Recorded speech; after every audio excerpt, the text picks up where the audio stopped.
Hi there, I'm that guy who likes to test himself by playing Ratchet & Clank games with only the wrench. It's been nearly 3 years since their last adventure and hopefully we'll get a new one soon, but I want to see if it's possible to beat Ratchet & Clank PS4 with only the wrench. The short answer is yes! But the long answer is this is by far the biggest challenge in a wrench-only run. So strap in because, oh boy, we're about to enter a terrifying, painful ride. Oh, spoilers by the way. The rules are as follows. Gadgets are allowed, not that they can be used in any way to attack enemies. Mr. Zurkon and the Groovatron are not allowed, and when it comes to space combat, you can use the weapons, mainly because you have to. The first roadblock, the second roadblock, the third roadblock is all on planet Veldin. This game doesn't want you to play this wrench only. The game puts up these walls that you have to destroy with a weapon. That's a bit rude, game. It's also quite a bit of a problem. How are you supposed to get around it? Well, even if there was a way, and there is, the game has a second problem. After a Clank section, Ratchet rescues Clank, who crash lands on Veldin, and the game has this door that you absolutely have to shoot. It's basically the game's way of saying, hey, you should probably learn to aim. Please aim for me. It is too far away to hit with the wrench, so I guess we'll never open that door. Our journey ends here. Or does it? Of course it doesn't. However, this is where our terrifying journey begins. To have any chance of beating this game wrench only, you need to beat the game in all its intended glory with guns. He said the G word. Then, once you do that, you need to begin a new game in Challenge Mode. Challenge Mode is essentially what it sounds like, a harder version of the game, but you get to keep all your weapons and even upgrade them more than in the original playthrough. To counter your ridiculous new power, the enemies have double defenses and double power to make the game tougher. I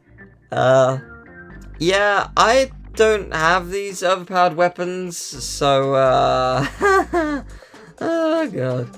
Yeah, you may be beginning to see why this game is going to be brutal. Now, the first two walls are still a problem, but we can bypass these with a little bit of cheating. Literally. The game has a set of cheats you can perform, which you unlock by collecting the 28 gold bolts, the final cheat being invincibility. If you go out of bounds, the game purposefully kills you to try and steer you right so you, well, don't go out of bounds. With invincibility, however, it bounces you up and you can use this to reach places you're not supposed to. However, 3 bounces and you'll still die. Again, to basically stop you from going out of bounds. There are sections out of bounds where this doesn't hurt you, and that's how you're going to bypass the tutorial. I should stress this is the only time I will use invincibility in the run. It's literally only because it's necessary to clear the first walls. I do have the privilege of having 200 health from the beginning instead of 10 and gradually getting more, but there are problems that come with this. Number 1, upgrading nanotech helps damage enemies, so with enough luck in when it upgrades, it could have been a way to help me in the future. Number 2, this is challenge mode. This health boost will benefit us, but it will eventually be kind of meaningless. So, that's the walls down. How do you get behind the aiming door? Well, actually, it's already gone. On challenge mode, the door is just open. Presumably because the devs were like, yeah, you know how to aim by now, which is really handy, because I had no way of getting past that door. So there you have it, our journey is underway, and I hope you can understand why this is going to be ridiculously hard. The weakest enemies deal 15 damage and take 3 hyper strikes to kill. Hyper strikes are the most powerful attack in our arsenal, so for 3 to be required for the weakest, yeah, this is not going to go well, and that is an understatement. Just wait until the final boss. That reminds me, there is another bonus you get for being in challenge mode. In the game you collect card packs, and completing the set of the wrench increases the damage of the wrench, I believe by double. Yeah, we're doing such little damage with an increased damage boost. Help! Take out all the enemies outside Ratchet's garage, and then it's on to Nefarious. You know what? It's really nice to see a new planet. Nefarious is a beautiful looking world. Actually, all the worlds in this game are beautiful, and thankfully very, very easy. Compared to what we've been through, it is a piece of cake. No forced tutorials, no dropships, just utter bliss. Aliro City Metropolis on planet Kwan is the next step in our journey, and this is where things get a little trickier. For my wrench only run, I like to take out every enemy to show it's possible, leave no stone unturned. This does make things a little trickier, especially when the enemies are a lot more powerful. There are Blargs in helicopters. Do you want to take a guess as to how many hits it takes to kill them? 38 wrench throws and 2 hyper strikes. That is ridiculous. This is the 3rd planet. This is only the beginning. You may think I'm mad for trying to take out these helicopters when you can just skip past some of them, but trust me, it's worth it in the end.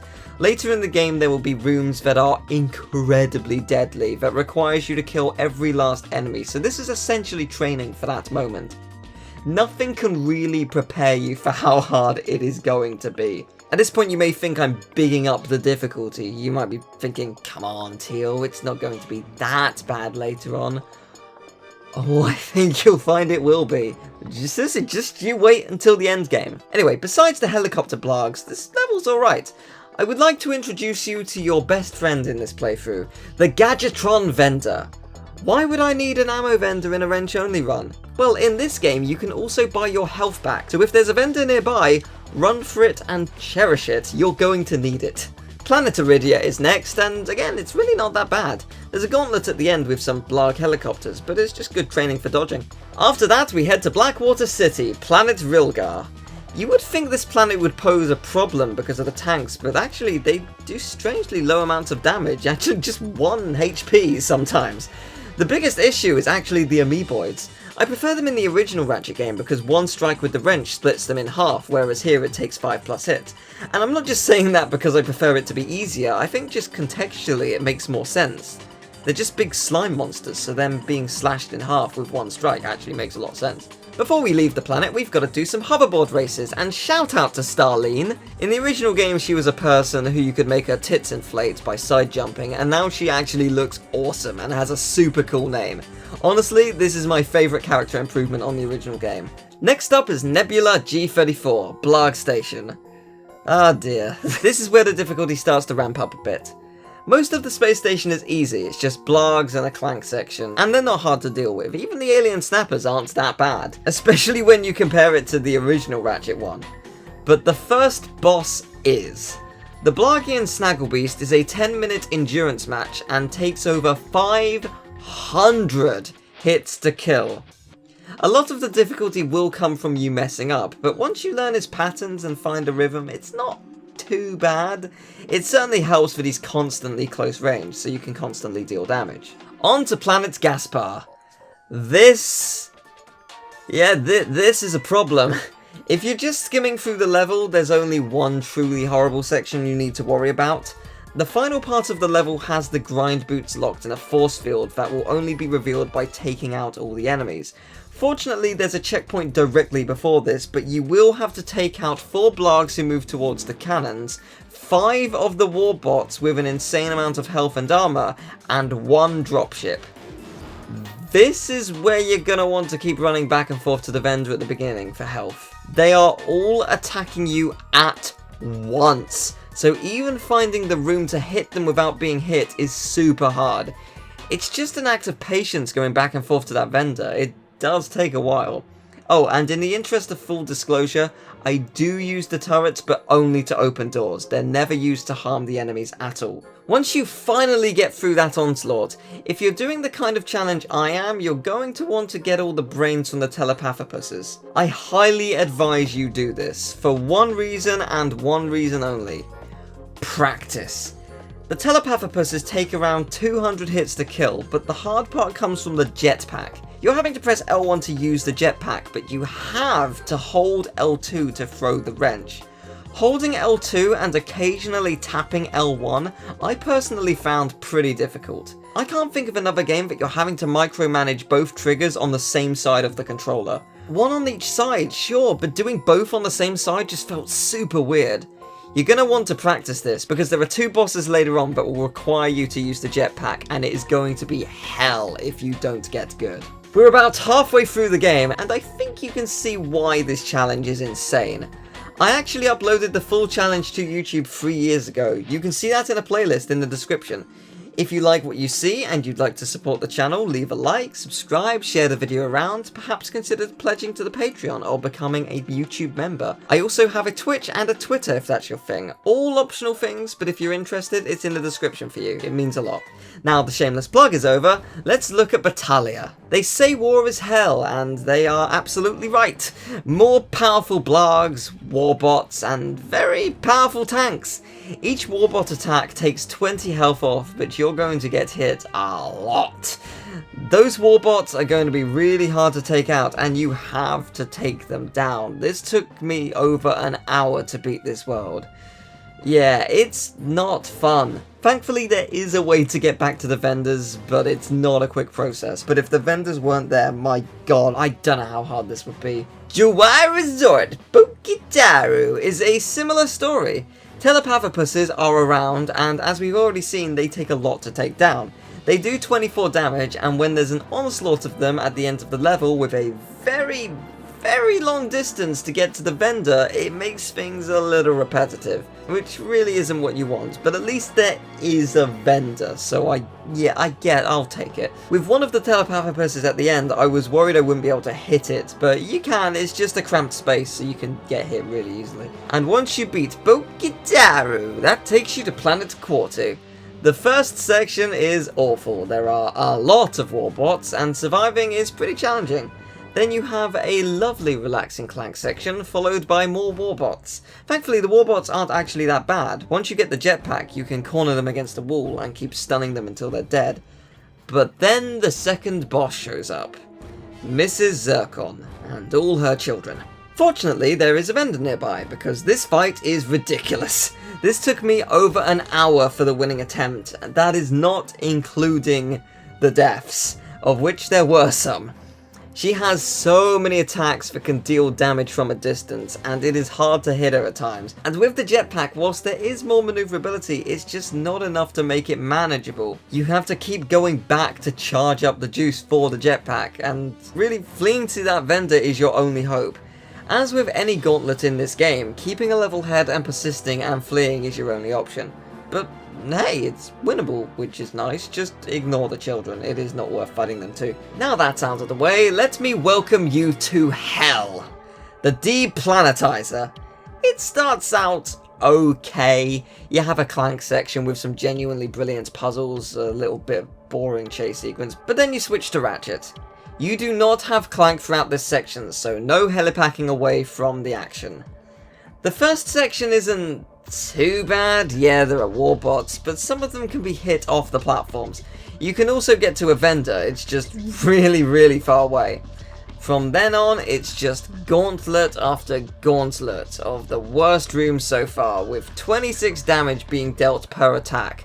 A lot of your success will rely on luck to get the enemies stuck.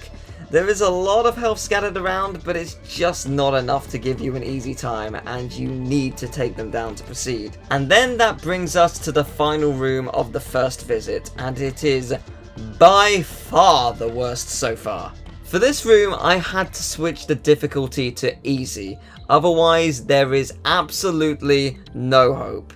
4 tanks, many blarg, heavily armoured warbots, robot dogs, just everything is against you here, and no way to access the vendor once you go down.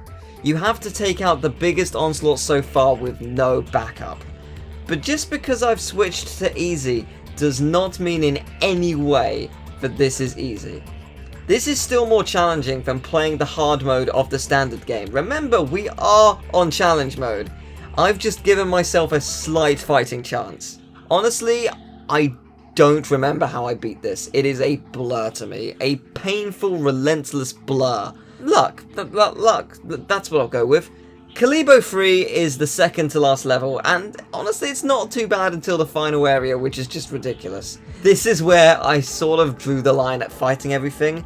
To get through the final door, you need to take out a lot of test robots. I don't know exactly how many, I think 30 plus. The problem is, whilst you're doing that, there are Blarg, dropships, heavily armoured warbots, all firing at you whilst you're trying to take them down. You're going to need a miracle, because reaching any sort of health is stressful, and taking the dropships down and whatnot is just not really feasible. I was trying this for a solid 25 minutes, at least. It's just such a handful, but once you're done, you have an easy hoverboarding section, and it's home free to the final level of the game. The Deplanetizer. Again! For the first part, you need to trick the warbots by pretending to be Quark, which is quite nice. I don't have to kill every single enemy because this acts as a stealth section, and if the robot spots you, it'll head to the big shiny button and kill all non-robotic life. So you actually can't take them down because, well, they'll hit the button. If you didn't hate warbots before, you absolutely will now. There are no vendors nearby, so you're going to have to take down the warbots efficiently and cleverly to make sure the ever-growing army gets nowhere near that button. I am still on casual mode because you only take 11 to 16 damage, and that is so crucial for this kind of challenge. For some of these rooms, there are 5 heavily armoured warbots at once. Oh, and did I mention that they take over 30 hyperstrikes? Hyperstrikes are the most powerful attack I can do, and that's barely anything. This segment is insane. This right here made me stop playing for a bit. I just couldn't handle what the game was dishing out. This task is unreasonable. But then again, I self-imposed this challenge myself. It's not that surprising. What I guess is surprising is if you are doing a legit wrench-only run, this is the only way to do it. Challenge mode, no skips, no cheats, you have to beat them. And there's more than one room of this! There are 4 with the button micromanaging, and 2 other insanely difficult rooms, each with 5 plus heavily armoured warbots at any given time, and some are even in the air. I mean, surely the footage speaks for itself. It's just ridiculous. The final room is a lot more open. It does have a dropship, but there's a lot more breathing room, and you can get to a vendor. It's really far away, but you can get to one, so that is something. Once you've taken out all the enemies, you are so close. Next up is Captain Quark. Honestly, he's really not that bad. Yeah, he has a lot of health. Yeah, he deals a lot of damage, but he poses a lot, and once you learn his attacks, they're pretty easy to dodge. Each attempt was around 30 or so minutes, which, given the game's track record, is pretty nice. But then comes the storm. The worst part of any wrench-only run. By far. The final boss is Nefarious. If you haven't switched to casual yet, for one, you're a better player than I am, but secondly, you must switch. Trust me, this is mandatory. The game doesn't have any vendors in the fight, so you can't get your health back that way. But there are some nanotech crates on the platform which only respawn on easy difficulty. Trust me, you're going to need them, because Nefarious takes over 2,000 hits to kill. This is not an exaggeration. The nanotech heals 70 health, and you'll need all the health you can get in this 6-hour battle. No, really. This is a gauntlet, and the biggest problem you probably face is fatigue. It's so easy to get fatigued and just forget what you're doing after that amount of time. There are heavily armoured warbots around, but for the most part they are not a problem. They get stunned pretty easily or will be on the other side of the arena, so they're nothing to worry about. What is a problem is after 50% of his health is down, he starts pumping out these homing mines, around 10 or so at a time, and this just drastically increases the length of the battle, because instead of focusing on him, you're focusing on staying alive because they do 20 damage each, which is obviously a lot. If you got hit by all of them, you're dead. This fight is without a doubt the biggest challenge I have ever faced in Wrench Only, and I've beaten every game Wrench Only besides All For One, Gladiator, Q-Force and Secret Agent Clank, and that's only because I haven't tried them yet. though I'm pretty sure they all require weapons at some point. I might be wrong about Gladiator. Each game has had their fair share of challenges and different little struggles, from bosses to enemy gauntlets to working out how to actually hit or skip an enemy, but this was without a doubt the most stressful and the most satisfying to beat. Don't do it. It's not worth it. Surprisingly, there were only 126 deaths overall, but each death took a lot of time. And with that's the end. I hope you enjoyed the video. If you want to see the full struggle live, well, not live, but you know, the recording was live. Yeah, the playlist is in the description. Yeah, if you enjoyed the video, leave a like, share the video around, subscribe, click the notification bell. I'm on Twitch, Twitter, got a Patreon, become a YouTube member, all this stuff. If you want to support the channel, obviously it's totally optional, but I really appreciate any support you can give. I really hope you enjoyed it. Tell me, are you even slightly interested in doing a wrench-only run? If not of this game, of another one. Believe me, the other ones are much easier. Go for them. Don't do it. But yeah, I'm intrigued. Are you interested? Yeah, but anyway, I'll see you next time. Take care. Bye-bye.